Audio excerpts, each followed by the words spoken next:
Welcome to my guys. So sa tanan ng utana kung mabibrate ba si Playman 50X mo ni solid na to nga prop na ay tag-iya og kuan Raider FI.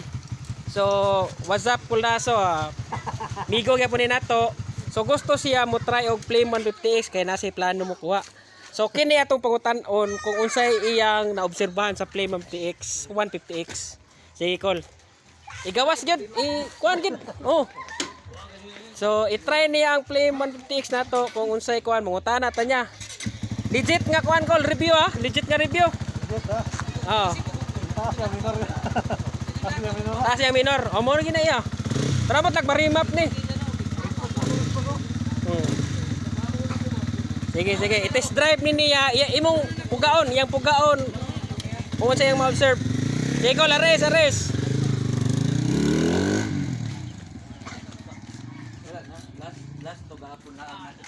Shout out J Malo Works. Follow din nato si Col Axel sa mga vlog. Alright. Daurot na migtulo. Nakaubos na kami ng 3 RH. So nakabalik na si Col Nazo. So atong paminawan ang yang review. So anis review gini guys kay Raider gini ang motor, di gini Rose. So panahon ko sa nato to yung interviewon. Yeah. Dire. So ikuan sa call, anis review tanan sa performance, handling tanan. So sa may mong na-observe? Ha? Iso ni kunuwagan. Asa. Hugot ra siya, hugot ra to. Usa nga hugot? Hugot ra siguro ning gamay ning kuan ani. Kay kuan na kay siya? Siguro hugot. Hinay ang kanagahi tikayok. Ana ba? Kunuwagan na ning gamay siguro. Sige. Pwede. Basig mahumok ra ay naglapti. Basig mahumok na madugay. Then sa pa. Sa kuan, kusog sa performance. Hindi na ko mastorya pero break in period pa man. Pero karon Kusog na siya, break in pa lang, kusog na. Kusog na. Then kuan call ang pinaka Kuan siya. Mura mo siya G6R kada mo taas-tason siya og kuan. Taas yang kada giring, taas ang kuan niya. kanang girisyon niya kada change gear nimo. Sprocket siguro. Basin pa. 15. 15 og kuan 41 Sa 15 na, urang taas siya ang kuan. girisyo. Taas. Puro bulot siya, bulot. Break in period pa lang niya. Period pa lang na. So kuan Sa break in period dili yan ang Raider. dili na. Kusog lang Raider. Madugay mo. Muhihinay siya kusog. So nindot Nicole i-suggest kuan gyud hard break in. Sa'yo masuggest hard break in o soft break in?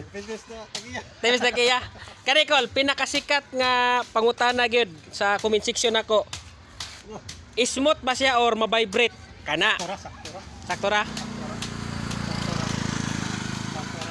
Vibration niya, hindi kayo. Sakto ra. Compare sa branded Col, mga branded. Sa imo, i-compare na sa imo sa Raider nimo. Kana. Wala call dili. Wala dili lang karang testing dili gyapon. Okay man kita. Siya vibration ko bago pa. Asa? Ani. Ang Raider. Madugay siya. Smooth siya. Kay mahuning naman yang kuano, smooth. Abot lang kay dito ko mas surya kay break in period. Break in. Power na makina. Okay. Power na makina. So, mo na guys na dungog na to ang review. Honest review sa Raider owner sa tong Plus 150X. Alas ko na, way ko na. Way bias. Tanaw yung motor Gites gini niya, puga gini ni guys. So mo na yung motor.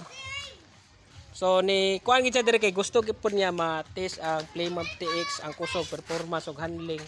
So mo to honest review. So salamat Col. Peace out. Rator kayo.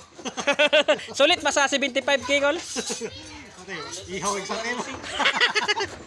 Yung yaro si sulit yung gasto. Kaya ang price range niya mga XRM no, Mio 75k. Wala eh. Isa mo kumpara ni. Price range niya. Wala ra magayo. Mo gi kuan sakto nga comparison Fights. sa 75k no. Fights. Island Burnout, Playman 50X.